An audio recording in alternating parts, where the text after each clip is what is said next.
తెలుగు రాష్ట్రాల్లో లక్షలాది మంది జీవితాలను అగ్రిగోల్డ్ మోసం అల్లకల్లోలం చేసింది. ఏజెంట్లుగా చేరిన వందలాది మంది జరిగిన మోసాన్ని భరించలేక కొంతమంది ఆత్మహత్యలకు పాల్పడ్డారు. మరికొంతమంది గుండె ఆగి చనిపోయారు. అదే సమయంలో డిపాజిట్లు కట్టిన వారు ఇళ్ల మీదకు వచ్చి నిత్యం గొడవ చేస్తున్నారు. ఇంతటి కష్టాన్ని ఎదుర్కొంటూ న్యాయం కోసం ధైర్యంగా పోరాడుతున్నారు అగ్రిగోల్డ్ మోసం చేసిన కుటుంబాల్లోని మహిళలు.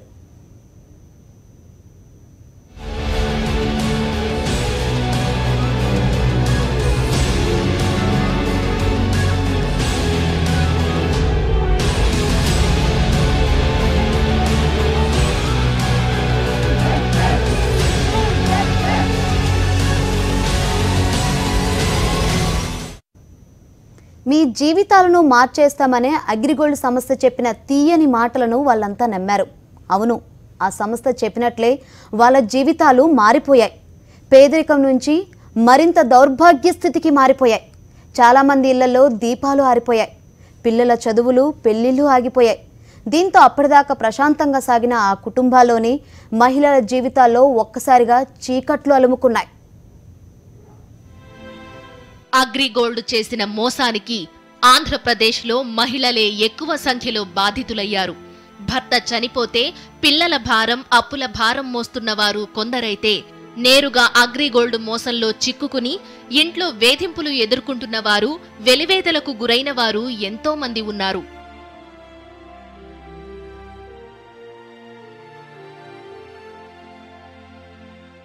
కడప జిల్లా బద్వేలు నియోజకవర్గం ఇటుకలపాడులో అగ్రిగోల్డ్ ఏజెంట్గా శ్రీనివాస్ 20 లక్షల రూపాయలు డిపాజిట్లు చేయించారు.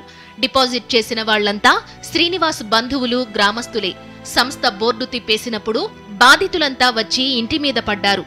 తమ సొమ్ము తెచ్చి ఇవ్వమంటూ గొడవ పడ్డారు. వాళ్లకు ఏం సమాధానం చెప్పాలో తెలియక తీవ్ర ఒత్తిడితో ఇంట్లోనే ఉరివేసుకుని ఆత్మహత్య చేసుకున్నాడు శ్రీనివాస్. 20 లక్షల దాకా కట్టేసినాము. అందరూ ఒత్తిడి వల్ల ఆయన ఆత్మహత్య చేసుకునిండు. ఎందుకు అంటే వచ్చి అడిగేవాళ్ళ ఏంటి అంటే సార్ అడిగేవాళ్ళు, బజార్లో పోయినా తిట్టేటోళ్ళు. అందుకు అట్లా చేసుకునిండు. శ్రీనివాస్ దంపతులకు 2 ఆడపిల్లలు. ఆయన భార్య రామసుబ్బమ్మ చిన్న కిరాణా కొట్టు నడుపుతూ పిల్లల్ని పోషిస్తున్నారు. 2 ఆడపిల్లల్ని చదివిస్తున్నారు. తన తల్లి పడుతున్న కష్టాన్ని చూసి పిల్లలు మానసికంగా నలిగిపోతున్నారు. అమ్మని చూసి చాలా బాధేస్తుంది. నాకు నిద్ర కూడా పట్టు. అమ్మ వాళ్ళు వస్తారు చదువుకునేది కూడా గుర్తుండటంలో.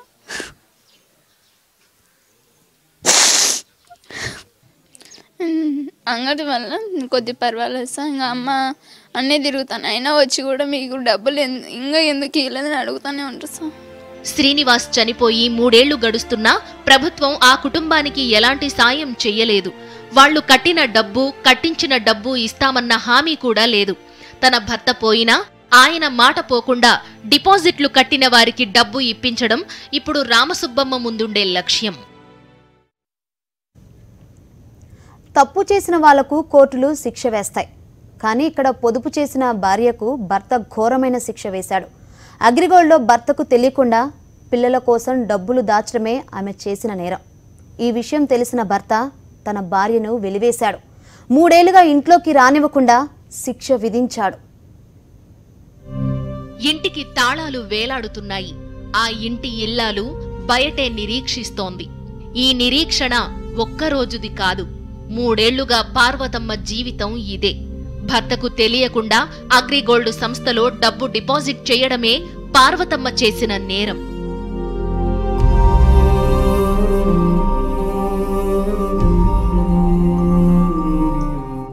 అనంతపురం జిల్లా బుగ్గరాయ సముద్రంలో ఉంటారు పార్వతమ్మ. కూలీ చేస్తే వచ్చిన డబ్బును అగ్రిగోల్డ్లో డిపాజిట్ చేశారు. పిల్లల కోసం ఉపయోగపడుతుందని భావించిన పార్వతమ్మ ఈ విషయాన్ని భర్తకు చెప్పలేదు. తీరా అగ్రిగోల్డ్ సంస్థ బోర్డు తిప్పేశాక ఈ విషయం భర్తకు తెలిసింది. అంతే, వెంటనే పార్వతమ్మను ఇంట్లో నుంచి బయటికి గెంటేశాడు. ఆ రోజు నుంచి పార్వతమ్మ ఇంటి బయటే ఉంటోంది. రోజంతా కూలి పని చేయడం, సాయంత్రం ఇంటికి వచ్చి బయటే ఉండడం ఇప్పుడు ఆమె దినచర్యగా మారింది. పిల్లల కోసం సార్, పిల్లల కోసం దాచిపెట్టుకున్నాను. అది ఇప్పుడు తెలిసింది. నువ్వు తెచ్చే వరకు నేను విడిచిపెట్టను, తీసుకొని రాపా. నువ్వు ఫస్ట్ తెస్తావా ఇంట్లోకి రాదు, నువ్వు బయటే పట్టినాడు సార్. కొద్ది ఇంటి కొడుకు రానిడు సార్, మమ్మల్ని కొట్టేది తిట్టేది పంపిస్తున్నాడు సార్. నేను ఎక్కడ పోలేదు సార్, మీరేందుకు సాయం చేస్తే నేనన్నా ఇప్పుడు నేనన్నా బతుకుంటాను సార్. అదే నా పొడిచేస్తే నేను ఎక్కడ పోలేకుండా ఇంతమంది పోయి నా బయలు కూడా పడేకి చచ్చిన, ఎవరో చూసి పక్కన వాళ్ళు తోలుకొచ్చినారు సార్. ఊరిలోని ఇరుగు పొరుగు చెప్పినా, సొంత పిల్లలు చెప్పినా పార్వతమ్మ భర్త మనసు మారలేదు. అగ్రిగోల్డులో కట్టిన సొమ్ము తీసుకొచ్చేదాకా ఇంట్లోకి అడుగుపెట్టనివ్వనని తేల్చి చెప్పాడు. మొదట్లో బాగుండేవాళ్ళు సార్. ఈ అగ్రిగోల్డ్ కట్టిన తర్వాతనే వీళ్ళకి సమస్యలన్నీ స్టార్ట్ అయినాయి సార్, మొదలైనాయి సార్. జీవితం బాగుపడుతుందని అగ్రిగోల్డులో డబ్బు కడితే అదే తన జీవితాన్ని నాశనం చేసిందని వాపోతోంది పార్వతమ్మ. తన ఇంటి ముందు ఒకరోజు గొడవ జరగకపోతే ఆమెకు ప్రశాంతంగా రోజు గడిచినట్లే లెక్క. అగ్రిగోల్డ్ చేసిన మోసానికి భర్త ఆత్మహత్య చేసుకుంటే డిపాజిటర్లకు సమాధానం చెప్పలేక రవణమ్మ అనే మహిళ అనుభవిస్తున్న బాధ ఇది. మీరు డబ్బులు కట్టుకోరు, ప్రజలు కానీ కట్టించినాం మేము. మాకు సంబంధం కాబట్టి మా డబ్బులు ఇంటికి నేను రూపాయి అడగలే, మళ్ళీ రూపాయి కాదు 10 రూపాయలు కాదు 10 లక్షలు లెక్క చేసి కూడా కట్టించినాడు. కడప జిల్లా తాడిపత్రి మండలం ఆలూరుకు చెందిన రమణమ్మ ఇంటి ముందు నిత్యం కనిపించే దృశ్యాలివి. రమణమ్మ భర్త నాగరంగయ్య వందల మందితో అగ్రిగోల్డ్ సంస్థలో డిపాజిట్లు కట్టించారు. ఆ సంస్థ బోర్డు తిప్పేయడంతో డిపాజిట్ కట్టించిన వాళ్లంతా ఏజెంట్ నాగరంగయ్య ఇంటికి వచ్చి పీకల మీద కూర్చున్నారు. తీవ్ర ఒత్తిడిని భరించలేక నాగరంగయ్య గుండె ఆగిపోయింది. పచ్చగా బతుకుతున్న ఆ కుటుంబంలో అగ్రిగోల్డ్ నిప్పులు పోసింది. వాళ్ళు కట్టించుకోవడం 1,50,000 కట్టినారు సార్. వాళ్ళు ఏంది కంపెనీ ఎత్తిపోయిందంటే ఆయనకు దిగులతో చాలా దిగులతో హార్ట్ అటాక్ వచ్చింది సార్, గుండెపోటుతో. కాంచన ఆసుపత్రికి ఎత్తిపోయింటే ఆయన చాలా సీరియస్గా ఉంది, కర్నూలు తీసుకోమన్నారు సార్. ఆయనకు దగ్గర పోయి తీసుకుపోయి హాస్పిటల్కి పోయాలకు అన్ని ప్రాణం పెట్టారు. డబ్బు కట్టిన వాళ్లంతా నిరుపేదలు, బడుగు బలహీన వర్గాల వారు కావడంతో నాగరంగయ్య చనిపోగానే ఆయన భార్యే తమ డబ్బు చెల్లించాలని పట్టుబట్టారు. కొంతమందికి భూమిని అమ్మి చెల్లించారు. ఇప్పటికీ రోజు తన ఇంటికి వచ్చే వారికి సమాధానం చెప్పలేక నిత్యం నరకం అనుభవిస్తున్నారు. చిన్నా చితక పనులు చేసుకుంటూ కూతుర్ని చదివిస్తున్నారు. డబ్బు ఉంది అని ఎట్లా అనుకుంటారు సార్? మేము పిల్లలకు పెద్ద చదువులు వచ్చే వాళ్ళకు కావాలని మేము పెట్టుకున్నాం. 5 ఏళ్ళకు డబల్ అవుతుంది అని చెప్పి ఆ రోజు. ఈ రోజు ఇప్పుడు 5 ఏళ్ళు అయితే మా పిల్లలకు అప్పు చేసి చదువు చెప్పించుకుంటున్నాం సార్. మేము ఏం చేయాలి ఇప్పుడు? ఇంట్లో చూసే మొగోళ్ళతో గొడవ, మొగోళ్ళకు తెలియకుండా కట్టినారు అని. మొగోళ్ళు అంటే ఖర్చులు ఎక్కువ పెట్టుకుంటుంటారు, మన దగ్గర ఉంటే ఉంటుందిలే ఏదో మనం మంచి నమ్మకం అని మేము డబ్బులు ఈడగట్టుకున్నాం. ఇప్పుడు ఎవరిని అడగల సార్ మేముగా? అగ్రిగోల్డ్ మోసం జరిగి 4.5 ఏళ్లు గడుస్తున్నా కట్టిన డబ్బు చెల్లించని ప్రభుత్వం ఇప్పుడు 10,000 రూపాయల్లోపు కట్టిన వారికే డబ్బులు ఇప్పిస్తామని చెప్పడం రమణమ్మ లాంటి ఒంటరి మహిళల్ని ఆందోళనకు గురిచేస్తోంది. నిరుపేద కుటుంబం, 5 పిల్లలు. కాలం కలిసొస్తే కుటుంబ కష్టాల నుంచి బయటపడుతుందని భావించాడు రాములు. కాలం కలిసి రాకపోగా అగ్రిగోల్డ్ సంస్థ నిలువునా ముంచేసింది.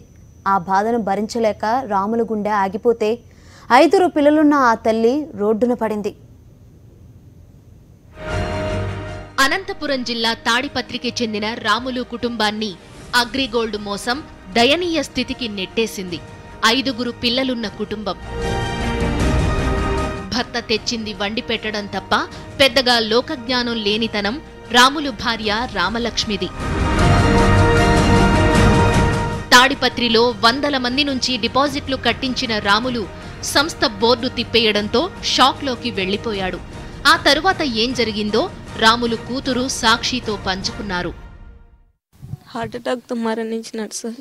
జూన్ 10వ తేదీ 2015 చనిపోయినాడు సార్ మా నాన్న. అంత ఎక్కువ ప్రెజర్ తట్టుకోలేక చనిపోయినాడు సార్. వీళ్ళు బాధితులందరూ ఇంటి మీదకి వచ్చి బస్ స్టాండ్లలో ఎక్కడంటే ఎక్కడ డబ్బులన్నీ వాడుకున్నాము, అవి కష్టపడి మేము కట్టినాము, నువ్వు అట్లా మోసం చేసినావు, నీకు పుట్టగతులు ఉండవు, అవి ఇవి అని చాలా ప్రెజర్ చేసినారు సార్. ఇంటికి వచ్చి చాలా మట్లు బాధపడినా. ఇంకా పొద్దున్నే 7 గంటలకు హార్ట్ అటాక్ మరణించినాడు సార్. తండ్రి చనిపోయాక ఈ యువతి దినసరి కూలీగా మారి కుటుంబాన్ని పోషించింది. అప్పటిదాకా భద్రంగా ఉన్న కుటుంబం ఒక్కసారిగా పూట గడవని స్థితిలోకి పడిపోయింది. అందరు వచ్చినారు. మా నాన్న చనిపోయినప్పటి నుంచి వీళ్ళందరూ నేను పోషించిన సార్. ఇప్పుడు నాకు 11 నెలలు అవుతుంది మ్యారేజ్. అందరూ ఏం చేసి పోషించావు తల్లి? పనికి పోయింది సార్. 100 రూపాయలు కూలితోనే నేను వీళ్ళని పోషించిన సార్. మొత్తం కుటుంబాన్ని అంతా నువ్వు పోషించావు సార్. మా అక్క మా బావ కొంచెం ఆదుకుంటాను, హెల్ప్ చేస్తాను సార్. నాకు వాళ్ళ ద్వారా నేను కొంచెం పిల్లని చేస్తాను. ఇప్పటికీ ఇరుగు పొరుగు చీత్కారాలు, డిపాజిట్ కట్టిన వారి శాపనార్థాలను వింటూ జీవచ్చవాల్లా తిరుగుతున్నామని రాములు భార్య చెబుతున్నారు. డబ్బు కట్టించుకొని చచ్చిపోయిన నా కొడుకు అన్ని తిట్టేది రోడ్లలో. బస్సులో పోతాం మాకు నిమ్మల్ని వేస్తాం, వేటికి వెళ్తే ఇది నిమ్మల్ని వేస్తాం మాకు.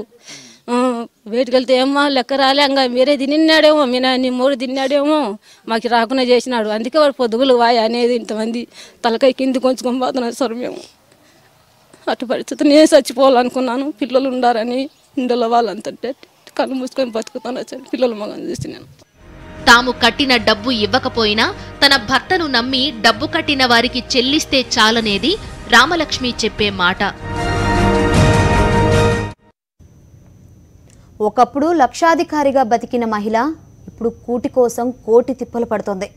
ఒకప్పుడు భవంతిలో సాగిన ఆమె జీవనం ఇప్పుడు ఒక గది ఇంట్లో బిక్కుబిక్కుమంటుంది. ఈ పరిస్థితికి కారణం అగ్రిగోల్డ్ చేసిన మోసం, కోట్ల రూపాయలు డిపాజిట్ చేయించిన ఫలితం. కర్నూలు రైల్వే స్టేషన్ పక్కన చిన్న టీ కొట్టు నడుపుతున్న ఈ విజయలక్ష్మి 4 ఏళ్ల క్రితం లక్షాధికారి అంటే ఎవరూ నమ్మరు. చాలా గౌరవంగా సాగుతున్న ఈమె జీవితాన్ని అగ్రిగోల్డ్ అల్లకల్లోలం చేసింది. విజయలక్ష్మి అగ్రిగోల్డ్లో కోట్లాది రూపాయలు డిపాజిట్ చేయించింది. సంస్థ బోర్డు తిప్పేయడంతో విజయలక్ష్మి జీవితం తల్లకిందులయ్యింది. 1 కోటి రూపాయలు దాకా కట్టించాను. ఈ రోజు నేను రోడ్డు మీద పడి చాలా కూటికి లేక నిజానికి మేము నమ్మపోని కస్టమర్లతోని తన్నలు తిని రోడ్డును పడి చాలా వరకు ఇబ్బందులు పడినాము. ఈరోజు నా పరిస్థితి ఎట్లంటే భార్య లే, భర్త లే, పిల్లలు లే, ఇల్లు లే, వాకిల్లే, ఏది లేక చాలా కష్టాల్లో ఉన్నాను. నేను ఒకరు పెట్టిన కానీ తినే వ్యక్తిగా తయారై ఉన్నాను. నమ్మకపోయినా అగ్రిగోల్డ్ మేము ఆ విధంగా నమ్మాము. మాకు చైర్మన్ మీకు అన్యాయం చేయనని అంతగా మాకు మీటింగ్లో చెప్తే ఆయన మాట మేము నమ్మకంతో కట్టుబడినాము.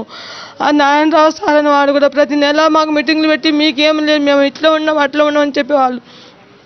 ఈరోజు మాకు గపా అని ఒకేసారికి మాకు గుంతలేసి మూసేసిన మేము ఏ గతి కాదు.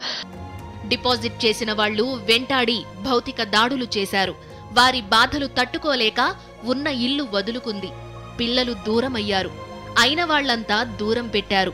చివరికి ఎక్కడెక్కడో తిరిగి ప్రభుత్వంపై పోరాడేందుకు మళ్లీ కర్నూలు చేరింది. బతకాలన్నా సావాలో సస్తే అపనిందల పాలు. ఒక డబ్బు వల్ల కాదు, ఆడి మనిషి సస్తే ఎన్నో విధాలుగా వస్తుంది. ఆడి మనిషికి తను ఏ తప్పు చేసినా ఈ డబ్బు కోసం కాదని ఆ నేరం రారాదని దానికోసం ఆదం గట్టిగా తెలుసుకొని ఉన్నాం సార్. మేము అసలు ఎట్లా ఏ దొంగ బతుకున్నామో ఏం లేదో మాకే తెలియదు కూడా చెప్తున్నా కదా. ఈ కష్టాలు వద్దు, ఈ అగ్రిగోల్డ్ చేయనందుకు ఇంతగా బాధపడవద్దు. ఇప్పుడు ఈ టీ కొట్టు నడుపుతూ తనను నమ్మి డిపాజిట్ కట్టిన వారి సొమ్ము వాళ్లకు అందేలా చెయ్యాలని పోరాడుతోంది. ఎక్కడ అగ్రిగోల్డ్ బాధితుల మీటింగ్ జరిగినా విజయలక్ష్మి అక్కడికి వెళుతున్నారు.